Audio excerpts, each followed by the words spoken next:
À la différence du chien, qui est devenu le compagnon de l'homme il y a environ 12 000 ans, le chat n'est domestiqué que depuis quelques siècles. De nos jours, les chats sont des animaux de compagnie. Ils vivent sous le même toit que leur maître. Mais ils n'ont pas tous les mêmes conditions de vie. Certains vivent exclusivement dans un environnement dont ils ne sortent jamais. D'autres évoluent dans un environnement mixte à la fois à l'intérieur et à l'extérieur.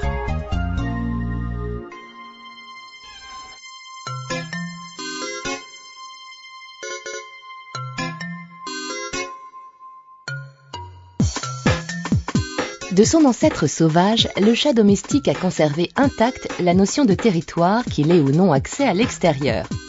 C'est son espace vital, sa propriété. Il est de taille très différente selon le mode de vie.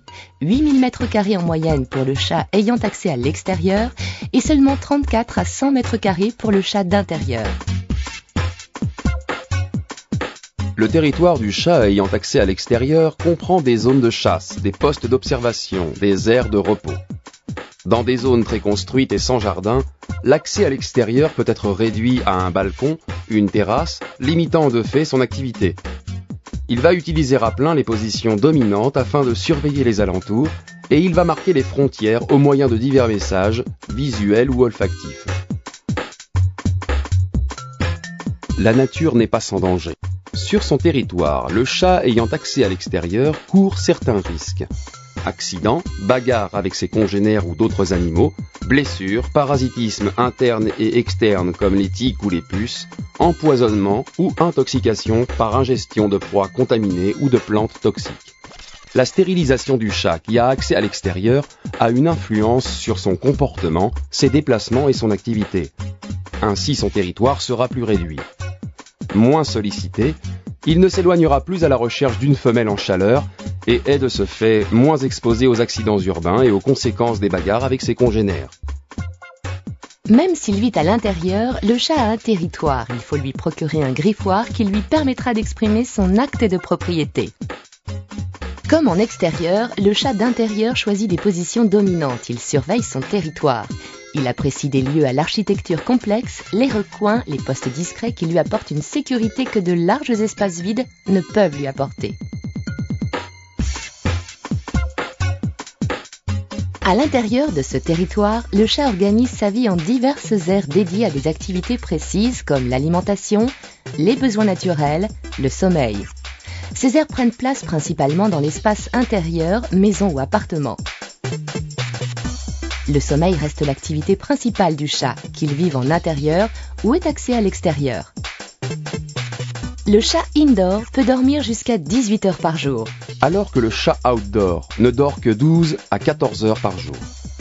Le chat qui a accès à l'extérieur a une activité physique plus intense que celui qui vit en permanence à l'intérieur. La chasse occupe une large part de son temps d'éveil. Il y consacre de 4 à 8 heures chaque jour. Cela peut paraître long, mais seule une chasse sur 15 est fructueuse. Autant dire qu'en chassant, le chat ayant accès à l'extérieur dépense beaucoup d'énergie. Sans compter qu'il doit adapter son métabolisme aux variations climatiques. Pour celui qui vit indoor, le jeu va prendre la place de l'affût. C'est au maître de solliciter son chat pour qu'il conserve une activité physique suffisante qui lui permettra de prévenir la prise de poids. Les risques d'obésité sont en effet augmentés de 40% chez le chat d'intérieur. Quand il ne chasse pas, le chat passe un temps considérable à se toiletter. La brillance, l'éclat de la couleur et la douceur au toucher du pelage sont aussi les signes de la bonne santé d'un chat. La densité de la robe et son rythme de mue sont aussi les traductions directes du mode de vie. Quel que soit leur mode de vie, les chats s'adonnent au toilettage. Il faut cependant noter qu'ils n'y consacrent pas la même durée. Le chat qui a accès à l'extérieur passe 2 à 3 heures à sa toilette.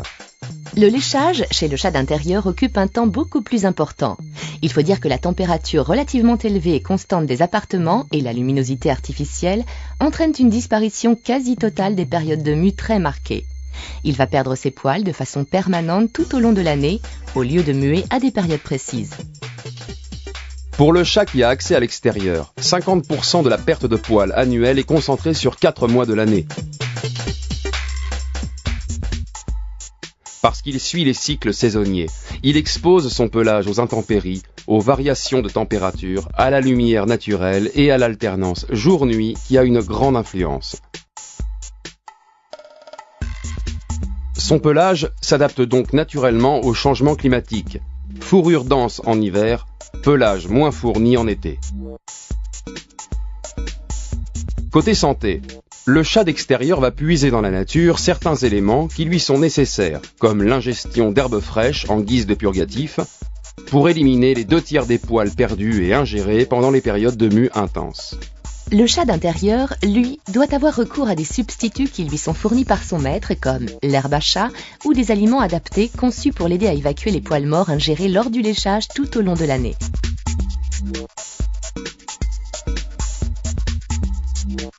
Toujours en termes de santé, le chat qui a accès à l'extérieur est bien évidemment plus exposé aux affections virales que celui qui vit en intérieur.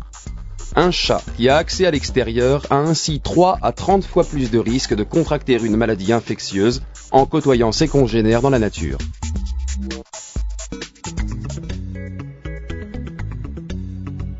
Vie active, territoire vaste et naturel pour l'un, vie casanière, territoire réduit et environnement artificiel pour l'autre.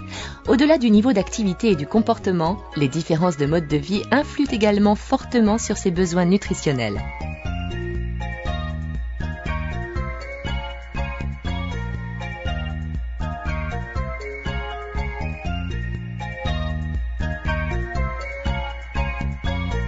Ces nouveaux rapports du chat avec son environnement, cette adaptation au monde des hommes ont créé des besoins spécifiques. Analyser les conséquences alimentaires et sanitaires de ces différences et proposer une alimentation parfaitement en phase avec chacun des modes de vie, c'est le gage du bien-être, de la santé et de la longévité des chats.